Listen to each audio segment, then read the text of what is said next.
nos va a estar charlando, analizando la cuestión Ricardo López Gotic, que es analista internacional, para, bueno, actualizarnos cómo es la situación. O, Ricardo, ¿cómo va? Buen día. Hola, buen día, ¿cómo están? Pero bien, aquí estamos. ¿Cómo viene, o podés actualizarnos cómo está la guerra? ¿En qué estado de situación está la guerra en estos momentos? Esta guerra está en una situación bastante compleja porque en este momento el gobierno ruso no sabe muy bien cómo afrontar la continuidad de la misma. mm, En principio, había intentado hacer una serie de plebiscitos en las zonas ocupadas que vimos que terminaron siendo una serie de plebiscitos que no tuvieron ningún tipo de reconocimiento internacional porque la verdad es que no hubo ningún observador externo, votaron durante 5 días, personas encapuchadas, o sea, desde todo punto de vista era un fraude escandaloso. Pero eso le sirvió como argumento al gobierno de Rusia para anexar estos territorios, más allá de que formalmente aún todavía no lo sea, por lo menos desde el punto de vista legal para Rusia. Para el derecho internacional esto es completamente inválido, no tiene ninguna validez. Pero lo cierto es que esto lo que hizo fue acelerar aún más la ofensiva ucraniana y lo que ocurrió hace unos días atrás, coincidiendo con el cumpleaños de Vladimir Putin, se hizo volar un puente que conecta, hay un estrecho que conecta a la península de Crimea con lo que sería Rusia continental. Claro. ujú. Bueno, ese es el estrecho de Kerch, ahí se hizo volar este puente. Yo creo que fue más simbólico que efectivo, porque en realidad no pasan tantas municiones por ese puente, pero claramente fue una provocación. Sí. Eso hizo que la respuesta fuera una serie de bombardeos con misiles, sobre todo la ciudad de Kiev, pero también otras ciudades de Ucrania, incluso las ciudades que están más al oeste de Ucrania también recibieron bombardeos. Y esto yo creo que muestra un poco la falta de capacidad de respuesta que tiene, porque por un lado fue toda esta convocatoria masiva al ejército ucraniano, ¿no? Al ejército ruso para Ujú. que hubiera nuevos conscriptos. Vimos cómo se escapaban cientos de miles de rusos del país, Sí. de cualquier forma, para no entrar en el ejército. Están mandando soldados sin entrenamiento, sin las armas suficientes, y eso se sabe. Es decir, una cosa es que, bueno, sea algo teórico que uno lo pueda mandar, pero cuando a las personas las convocan para ir a combatir, saben que esto es una carnicería. Ujú. Con lo cual ahí se dio esta deserción masiva en varios lugares del país, y en este momento yo creo que Putin no sabe muy bien cómo responder a esto. Pero está viendo señales, y esto es lo más interesante, A ver. está viendo señales de que se está fisurando su bloque interno. Es decir, está teniendo cuestionamientos dentro del gobierno ruso sobre la conducción de la guerra. Por eso Mm, necesita tener respuestas rápidas, pero yo creo que no son rápidas, sino que son precipitadas. claro. Por otro lado, también hizo cancelar o prohibir el uso de redes sociales como Facebook, WhatsApp y otras redes más para no estar divulgando lo que acontece dentro del país.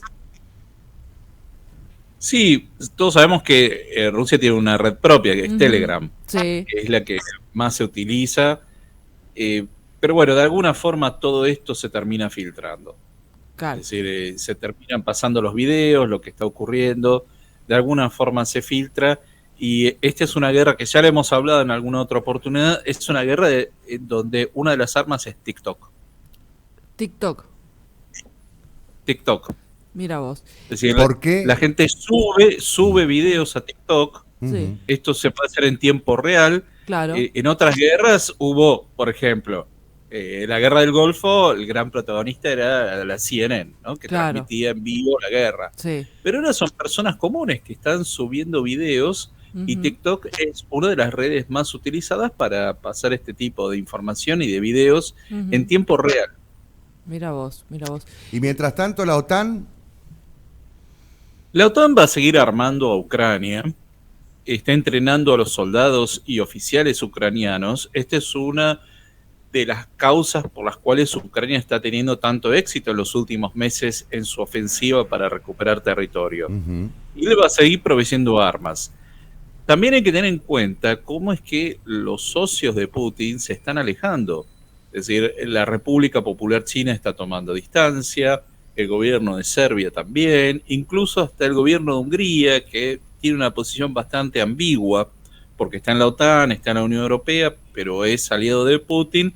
¿Cómo es que están empezando a tomar distancia de esta guerra que no tiene ninguna resolución y que está cometiendo crímenes masivos que ya es imposible de sostener? Claro. Y con respecto a al tema de la guerra nuclear, que han recomendado el uso de algunos medicamentos para algunos países, ¿qué se habla de eso? Bueno, en realidad las armas nucleares se han venido guardando por parte de varios países, fabricando y guardando como un arma de disuasión, no con la intención de usarla, sino como de disuasión.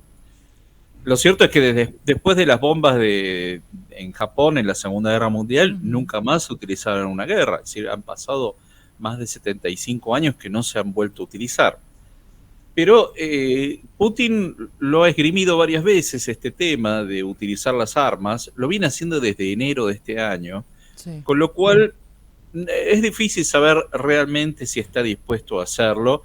Pero además eso va a significar la destrucción y la contaminación de territorio ucraniano, pero la lluvia radiactiva llega a Rusia inmediatamente, con lo cual también es una especie de suicidio. Claro. Mientras tanto está por llegar ya, está en otoño, ¿no? Están en otoño, pero va a llegar el frío intenso. ¿Qué va a pasar con los países europeos, con la continuidad de esta guerra, por ejemplo, en la provisión de gas? Bueno, acá lo interesante es que hubo otros países que activaron sus reservas. Uno de los países que va a agradecer mucho esta guerra es Noruega, por ejemplo. Ah, mirá. Porque Noruega es un gran productor de petróleo y de gas. Así es. Con lo cual se convierte en un proveedor. También Argelia, también Azerbaiyán. Es decir, hay varios países que están reemplazando con tiempo esto.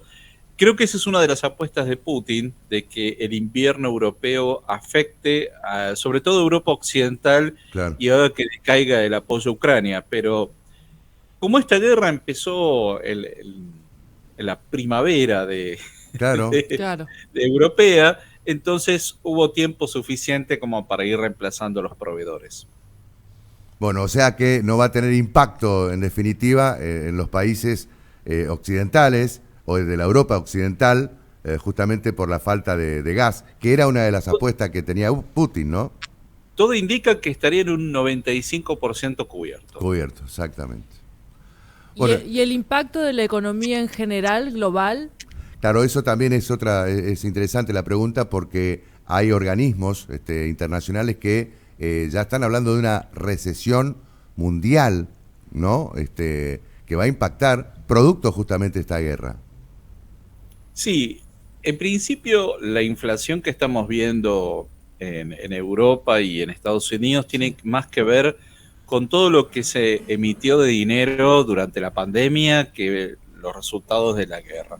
Eso hay que tenerlo en cuenta, porque no es que inmediatamente se genere la inflación, eso es algo que lleva 12, 18 meses y tiene resultados. Pero está habiendo un reacomodamiento de los precios. Ahí, claro, como está habiendo una mayor demanda de petróleo y de gas, obviamente hay otros productores que ven que esto es una excelente oportunidad, y es lo que está pasando con estos países como Argelia, Noruega, Azerbaiyán, claro, que se convierten en proveedores. O sea que no es excusa la guerra. No, a ver, como todos los precios, obviamente aumentan estos precios específicos, y otros que hasta el momento no era rentable, ahora ven que lo es y empiezan a ser los proveedores. Esto es un reacomodamiento inmediatamente de los precios, porque los precios funcionan así, son una señal, ¿no? Sí, sí. Una señal, y hay quien ve que hay mayor rentabilidad y está dispuesto a invertir y producir. Pero sí, es probable que haya una recesión en el próximo año, porque en definitiva Rusia era un gran proveedor de gas, de petróleo, de otros insumos naturales. Y, a ver, la República Popular China no puede absorber todo eso. Claro.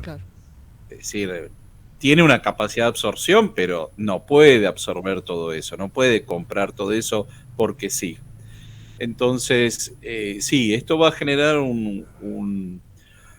yo creo que en realidad es una caída, no es una recesión, sino que lo que vamos a ver es que va a crecer menos el mundo respecto a lo que se consideraba. Claro. Eso es lo que dijo el informe del FMI también. Claro, es decir, están bajando las expectativas de crecimiento, pero no vamos a tener una recesión mundial gravísima, sino que la verdad es que con tiempo se han ido solucionando varios temas. Ricardo, como digamos, parte final, por lo menos de mi parte, y agradeciéndote, por supuesto, la amabilidad que tenés siempre para atendernos a nosotros en la requisitoria periodística que tiene que ver justamente con esta guerra, ¿seguís pensando que la elongación en el tiempo de esta guerra, digamos, perjudica los intereses de Putin? Sí, cuanto más demore la resolución de la guerra, más lo perjudica. Recordemos que él lo planteaba como una operación militar que iba a durar días o como mucho una semana. Y ya estamos llegando a fines de año. Ya estamos en octubre. Esto comenzó en febrero. Estamos en octubre y todavía no hay visos de resolución de esto. Ni siquiera, no digo de la diplomacia, porque en este momento no hay ninguna condición para eso. O sea, desde el punto de vista diplomático, están en un punto muerto. No hay ni siquiera conversaciones, por lo menos en lo formal y en lo público, que haya sobre esto, pero Putin quiere establecer tantas imposiciones, y esto creo que es lo que ha llevado al desatarse este conflicto, ha intentado imponer tantas condiciones que resulta imposible todo canal de diálogo. Y en el caso de que Putin acepte el fracaso de esta maniobra militar, ¿cuál sería o se podría prever el costo político de él en Rusia? Es que yo creo que él no va a aceptar el fracaso. A toda costa lo va a mantener. Lo está manteniendo. Él tiene mandato hasta el 2024 como presidente, pero la verdad es que yo no lo veo a él reconociendo el fracaso. Él lo va a sostener hasta el último momento y creo que la salida es que haya un cambio de gobierno en Rusia. Claro. Ahora bien, eso no significa que el nuevo presidente y el nuevo gobierno acepten que esta guerra haya sido un fracaso, pero por lo menos habilitaría la esperanza de algún tipo de cambio. ¿Y hay algún movimiento interno en Rusia que prevea justamente la pérdida de poder por parte de Putin? Bien, es muy difícil saber cómo se está manejando por dentro el gobierno de Rusia. Siempre ha sido bastante hermético, tiene el control de los medios de comunicación, pero está habiendo cada vez más discursos de lo que serían los más belicistas de incrementar la guerra. Nadie está hablando de la retirada. Claro. Ahora bien, una cosa es lo que se dice y otra cosa habría que ver qué ocurriría si alguna de estas personas llegara a una posición de poder como la presidencia, a ver qué es lo que harían realmente.